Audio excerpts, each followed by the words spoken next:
Hey, what's up guys? In this video we're going to be going over my top 10 tips for editing real estate videos. And again, we'll be covering these tips in a Q&A format based on questions I've received about this topic. So let's go ahead and dive right in. Tip number 1 is video length. How long should the video be? Now this depends on the size of the home and how much needs to be featured, but I've found that most of the real estate videos that I do end up being around 2 to 3 minutes. You don't want it to drag on too long or else the viewer is going to be skipping through the video trying to find the parts of the house they care about most. But if the video is too short, you may not have covered all of the features of the house. So it's just a balancing act, but I found that 2 to 3 minutes usually seems to be the right amount of time. Tip number 2 is similar but more specific. How long should each clip be, and should I show multiple angles of the same room? Again, this depends on what the clip is about. For example, a shot of a kitchen is probably more important than a clip of the half bathroom, so I'd personally show the kitchen clip longer than the half bath, or show 2 different angles of the kitchen. Most bedrooms don't need multiple angles. It's usually just the larger main rooms that require more angles or more time on each clip. But the exact length of each clip is also going to depend on the music choice and how fast-paced it is. But to give you a guideline, I'd say that each clip should be about 2 to 6 seconds long. Any shorter than that, and it might not give the viewer enough time to soak in each shot, and any longer than that, and they might start to get bored of that shot. And speaking of depending on music, our next tip is where can I find good real estate music? Sometimes I'll find some good songs on premiumbeat.com or soundstripe.com by searching for corporate or cinematic genres, but my favorite songs I've used for real estate are by the Way May, and I've actually included 10 watermarked songs that I've personally used for real estate videos to help you save time from having to search for your own music. And you can download these songs and try them out in your edits, and if you find one that you like, just email Brendan at the email address that I'll provide, and he'll let you know the licensing fee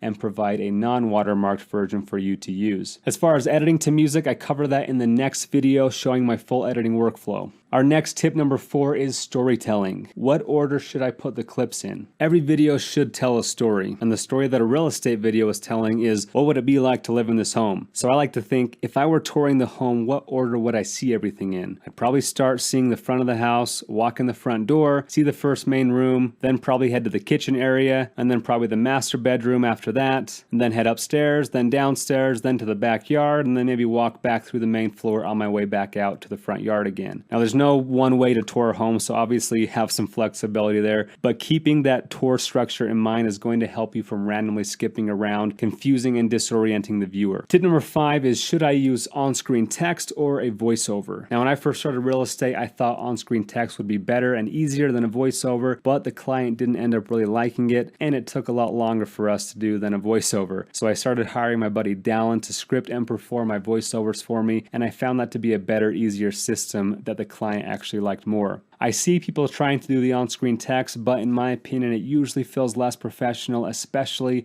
if you're using generic fonts that aren't easily readable. And I found that it usually distracts the viewer from being able to focus on the home because they're busy reading the on-screen text. So my opinion is to do voiceovers instead of on-screen text, and you can go about doing a voiceover in a few different ways. I personally hired Dallin Wright, and I'll provide contact info for him if you'd like him to write and do voiceovers for you. Or you can write the script yourself and just hire out the voice part by contacting Dallin or going to sites like voices123.com, where you send them a script, you get a few different samples from different voices, and then you pick one and then pay them. Usually costs around $100 per recording. Or you could personally write and voice over everything by yourself. And this leads me to the next tip, and that is, how do you write and record a voiceover? Now I asked Dallin Wright to share with me a template of how he goes about writing real estate scripts, so check out the PDF file that is attached to this lecture to learn some insights on his workflow for scripting real estate videos. But as far as recording these scripts, the minimum microphone requirement that I would say is usable is the Blue Yeti with a pop filter that can cost around $100, but it plugs straight into your computer through USB, and then I would just use something like GarageBand as a simple software that can quickly record a quality voiceover and then export it out and bring it into your project file. Next question I get is, how do I sound design? For real estate, you could get away with no sound design at all, but to give your videos a little extra life, I usually like to throw in a sound effect of some birds chirping and some ambient background noise at the beginning and the ending of the edit, and some whoosh noises throughout to add a little bit of flair. And then of course I adjust those volumes to taste so that the sound effects don't overpower the music or voiceover. And if you want to learn more in depth about how to professionally mix your audio and beefing up your sound design, my buddy Brendo covers this topic in an upcoming video. Also, included with the sample real estate footage and project file, there's an outdoor ambient sound effect and my 20 slow motion whoosh sound effects that you can find in there that you can use to better transition between some of your faster moving transitions. And speaking of transitions, the next question I want to answer is, what are the best transitions to use for real estate videos? The short answer is clean cuts, meaning most of the cuts in my real estate videos are just normal cuts from one clip to another. I'll sometimes throw in one or two zoom transitions, either zooming in, zooming out, or a left to right swipe, but I only use those on clips that it naturally makes sense, like if I'm outside pushing into the house. But be careful with these fancy transitions. If you overdo them and use them too much, they can quickly become distracting and unprofessional. But I provided for you some smooth zoom transition presets for Premiere Pro that you can drag and drop onto your timeline to quickly and easily use, but please use them responsibly. Another transition I like to use in real estate videos is a speed ramp, which brings me to tip number 9, and that is, how do I effectively use speed ramps in real estate edits? A speed ramp can be done using the time remapping tool and essentially takes a clip from slow to fast and the next clip after that from fast to slow, thus wrapping the clips into each other, making them feel like the transition into each other is more smooth. Now, I have a full video in the Premiere Pro editing section of the course teaching this in depth, but basically you click on a clip, go to time remapping, create a keyframe where you want the ramp to begin, then drag up the other part of your clip to be fast, and you can check out the full in-depth editing video to see how I utilize this tool and when. But just know that speed ramping is an art form, so it will take some time to practice with it and learn how to do it more effectively,